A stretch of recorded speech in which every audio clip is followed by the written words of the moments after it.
ايش الدنيا دورنا مع قالد ku jirto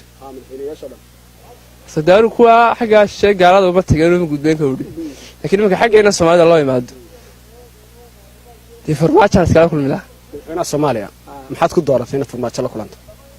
waxa weeye intii xaga sokay ma aragtay iska dhowdhowdi marka xaga shay cadaan ka laga yimaado isaga lagu yara qaato de saameyn baad yeelanaysaa ka wadi farmaajo la kulmay ka dhacaysa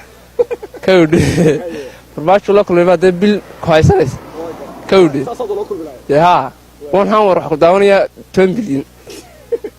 kowdi waxaan farmaajaha asaasiga adkaysanay waan filaynaa isagoo halkan ka daawanayo uu kulankaagaasna kugu sameeyay isagoo farmaajaade maanta hadii chance caduududa lagu siinay madaxweyne la kulanto madaxweyneebad la kulmilay waxaan la kulmay madaxweynaha Turkiga Erdogan maxaad ku dooratay inaad Erdogan la kulanto waxaan ku doortay sababtoo ah madaxweynaha Turkiga dhex kama ah wadahadallada Soomaaliland iyo Soomaaliya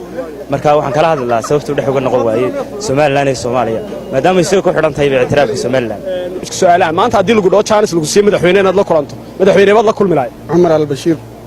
madaxweynaha Suudaan maxaad ku dooratay ninka ugu cadaad ku soo xigay Rajab Tayyip Erdogan ninka ugu cadcad ee ku soo xigay Rajab Tayyip Erdogan waxay la jooga Musa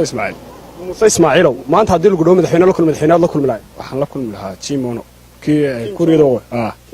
maxaad ku dooratay inaad la kulanto inaad daba dhil faanahay isugu